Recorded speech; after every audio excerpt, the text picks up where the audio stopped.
Hello and welcome to another episode of the Autism Family Life podcast. And believe it or not, we are on episode number 20. Before I get to this week's topic, I want to just remind you to subscribe to the podcast. We are on Stitcher, we're on Spotify, we are on Apple Podcasts, we are on Google Play Podcasts, we are also on iHeartRadio. So wherever it is that you are listening, that you are tuning in to get your podcasts, please don't forget to subscribe, leave us a review. And if you are tuning in on the YouTube channel, don't forget to subscribe to the channel for updates. Now, on this episode, which it's going to again be in 30 minutes or less because we are time-crunched moms, I want to get into some time management stuff. And time management, at first, I thought it was like a myth because time is one of those things that you can't measure physically, right? And you can look at a clock and say, okay, well, this amount of time has passed. Or you can look at your watch and say this amount of time has passed. Or you can set an alarm clock or a stopwatch, whatever the case may be. But regardless, it's still not one of those things that you can physically measure. So when it comes to time management, because it is one of those things that you can't physically measure, I think so many of us do end up struggling until we can learn how to physically measure our time. So before we get into those things, which these are all things that have helped me with my time management, and it's something that I struggle with big time still, let's briefly, let's talk about what time management really is. And time management means different things, I think, for different people. But what it boils down to is being able to wisely use the time that you have and to use that time effectively, right? Ultimately, that's what time management means to me. And because of that, we need to learn how to do several things. We need to learn how to look at our time and how we're already using it. We need to learn how to better use our time. And then we need to look at ways to improve our time management. So when I started working on my own time management skills, the first thing that I ended up starting with was keeping a time log. And keeping a time log for me meant that I had to be really ruthless and really look at how I was using my time and whether or not I was productively using my time or if I was just wasting my time. And one of the reasons I had to be so, I use the word ruthless because that's what I had to do. I had to be very nitpicky about how I was using my time. I am a work-at-home mom. I have special needs kids. I'm a homeschooling mom as of last year. So there's a lot of moving parts and a lot of moving pieces going into my time. I also have issues with hyper-focusing, which is both a good and a bad thing. And the reason, one of the reasons I found out that I probably have issues with the hyper-focusing, and then, I have really bad shiny object syndrome. All of the indications, not all, but quite a few indications that I probably have the ADHD inattentive type, which is another episode for another day. So moving back to this episode, this is all about time management. And again, it started for me by creating a time log. If you are a budgeting person, a time log is a way to create a budget with your time. Simple as that. So a time log, it is, you're pretty much taking mapping out 24 hours in the day, and you are writing down every single thing that you do in this time log. And you can do it by a 15-minute increment, or you can do it by a half hour, or you can do it by an hour. But at the end of the day, or at the end of the time that you are tracking, so whether that's your working hours or your leisure hours or whatever, you don't really log your sleeping hours, you can. And you do this for 1 week.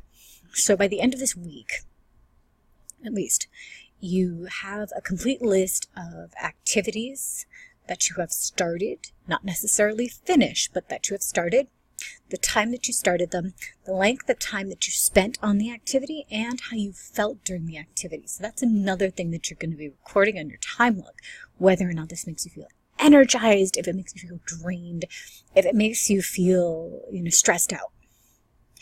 And at first, this might seem like a pretty boring task because, you have to keep track of everything. But what a time log ultimately does is it gives you a visual piece of how you are using your time. And for someone like me who needs to have that visual piece, that visual aspect, using a time log was eye-opening in a good way and a bad way. Especially for those of us who are balancing the multiple hats from home. Like we're doing the stay-at-home mom gig, but we're also working at home, we're also homeschooling, or we're balancing appointments for our kids. So looking at those spots to see exactly how we're spending our time is what you are ultimately going to get in your time log. And it also gives you a good idea of how you're wasting your time, which is not always a pleasant thing to deal with, but for me it was important. So there are, if you're going to do a time log, again, you want to look at 1 full week's worth of time. And for the day-to-day things, you are going to fill in this log as you do these activities. You don't have to rely on your memory by the end of the day. Make comments so you know how to then prioritize and make better estimates of your time. You're going to keep it for at least a week. And you can do this just for work, or you can do this for home and work, or a combination of things. And then once your time log is completed, ask yourself, do you have common interruptions during the day? Are there certain times of the day that you procrastinate when you should be working on something? And when you are doing certain tasks, why are you doing these tasks? Is it something that's really worth you spending your time on, or is it something that can be delegated to someone else or prioritized elsewhere? So when you look at the tasks that you're completing, especially, you want to look at all of the tasks that you have on your log, but you especially want to look at the ones that actually get finished. So are you doing these during those times that you have a high energy period? Or could you be putting something else in that high energy period, or those moments of quiet? So for me, I know that doing things like recording the podcast episodes are best done. Recording the podcast episodes are best done when my older daughter is at school, or recording videos for courses, or just recording things in general. It's best done, at least for me, when my older daughter is at school. Can I do them when she's at home? Of course I can. Sometimes it may be more feasible for me to do them when she's at home. Like if I have to do a live, or if I'm doing a webinar, or if I'm doing an interview. Sometimes I can't shift those things around because it's around somebody else's schedule, or because I'm trying to accommodate for my audience's schedule. So that's the time log. So that's the first important piece with the time management thing. The next piece that helped me exponentially with the time management was time blocking. And if you are familiar with block scheduling in the school sense, which is where you're devoting like a particularly long period of time towards one subject, this is similar to creating a time block. So time blocks, after you create this time log, it allows you to batch together your activities into your more productive time periods. So for me, my time is divided in a few ways. There's the organizing, decluttering with home life. There's cleaning and household chores. There's the stuff that I do for my business, and then there's my personal stuff. And I needed to, again, this goes back to the whole prioritizing things. And for my family, the prioritizing is, my family is always prioritized at the top. And that includes the housework, that includes the actual, tending to the kids. That does not include homeschooling. Homeschooling is actually its own separate priority. And the time blocking, I do a lot of batch working. So like I batch work these, I batch record my podcast, I batch work on images, I batch work things because it's easier for me to stick to, this is where the hyper focusing comes in, it's easier for me to concentrate on one particular thing and then keep doing that thing for certain amounts of time. And the way that I usually batch work is I set my timers for a Pomodoro time period, which is 25 minutes. So it's 25 minutes of focused work followed by a 5-minute break. And I love that because it gives me the opportunity to really hone in and do something. Sometimes I do work through my 5-minute breaks because I want to be able to just go, get it done while I have the motivation to do so. And using the time blocking has helped me. As I said, it's been one of the biggest things that have helped me long-term for my time management, because now that I have this time log of where my activity was going, whether it was work-related or home-related or elsewhere, I can now make blocks of time into my schedule where I know that I'm doing certain things. Now, you can, if you're creating a schedule based on blocks from your time management, go about this one of two ways. You either do this in a digital planner system, which can be something as simple as using an Excel spreadsheet or a Google spreadsheet or a Google Calendar, or you use this in a physical planner system. Mine is threefold. I have 2 separate planners. I have one that's just personal life and one that is business. And then I also use my Google Calendar, and I will occasionally use Airtable and Asana to sync into my Google Calendar. The reason I use my Google Calendar is because it syncs up with my phone, and I need those multiple reminders in place if I'm going to remember to do certain things. So what I do, though, with the planners, I use Post-it notes. I love my Post-it notes, and I love my planners. So I color coordinate a lot of things because it looks prettier and it helps me remember. And I could use all the help I can get when it comes to remembering certain things. So that's the second piece with taming the time. The first was creating the time log so you can see how you're using your time. And the second was time blocking. The third strategy is creating an overall time management plan. And again, my time management plan is based on my time log. So my time log was things that I do for my business. It's things that I do for the house, which, that's for the family. And then that's things that for homeschooling. I also had to factor in things like medical appointments, meetings that I may have with like some mastermind groups or with my business coach, or for client work. And then, recreational things like play dates, field trips, and things like that. So this goes actually hand in hand with the time blocking, because when you're setting up your time blocks, you are essentially setting up the pieces that are going to go into your time management plan. And with the time management plan, you need to be realistic. You don't want to set unrealistic expectations, because then you are ultimately going to set yourself up for failure. So it's very similar to setting those SMART goals. And you want to set time limits. So whether that's through the Pomodoro, which is 25 minutes on, 5 minutes off, or whatever, then you need to set the time limits. You need to eliminate your distractions. You need to differentiate from the important and non-important tasks. And one way that I started doing that was with Post-it notes, whether it's the color coordinated ones or just the plain yellow Post-it notes.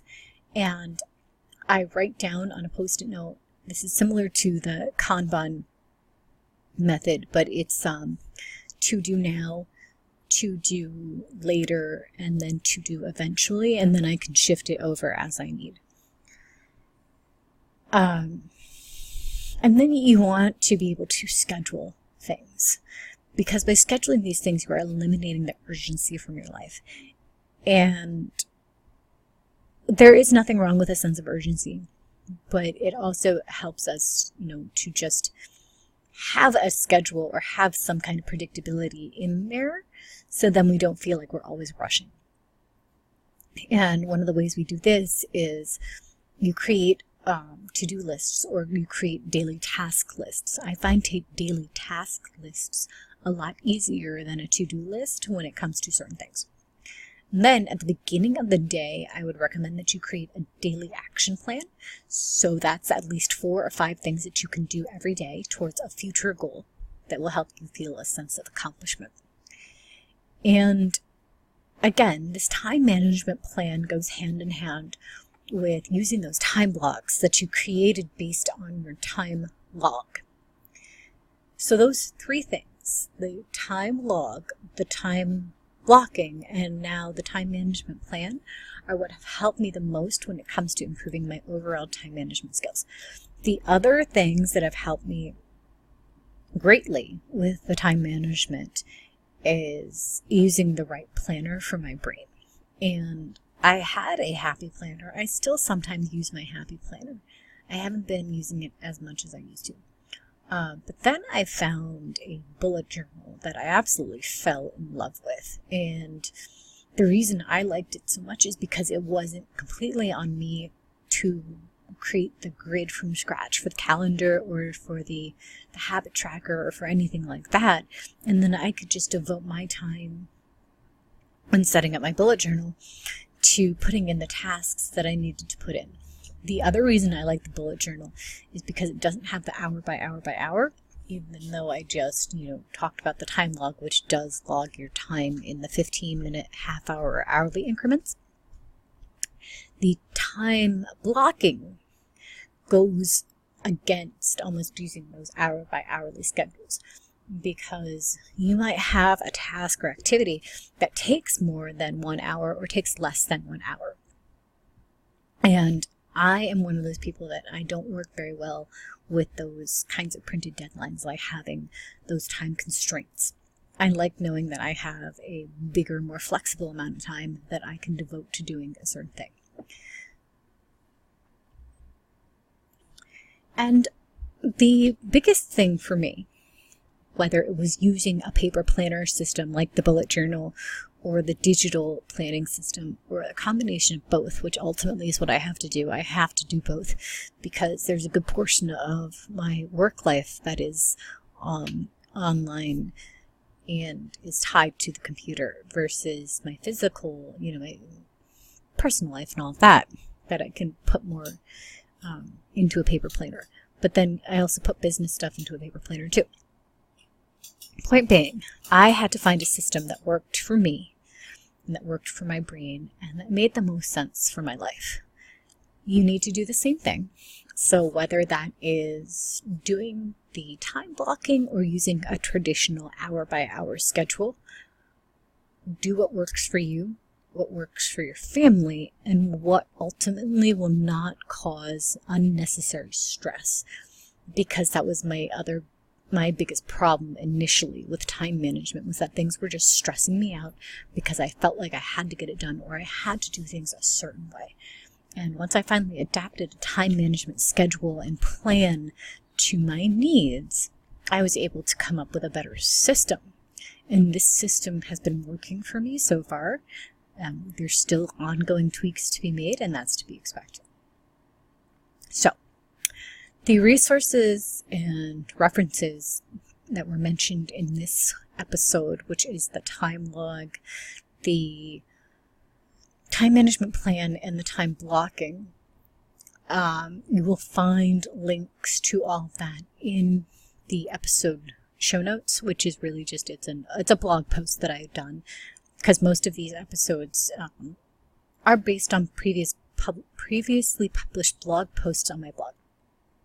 Because the Autism Family Life podcast draws from those experiences and those things and those resources that I've shared on my blog, Corey at Home. So for more in-depth information, or if you are a visual person who likes to read, then definitely go check out the blog post that this podcast episode is based off of. So until then, I will talk to you all soon, and I hope you have an amazing day.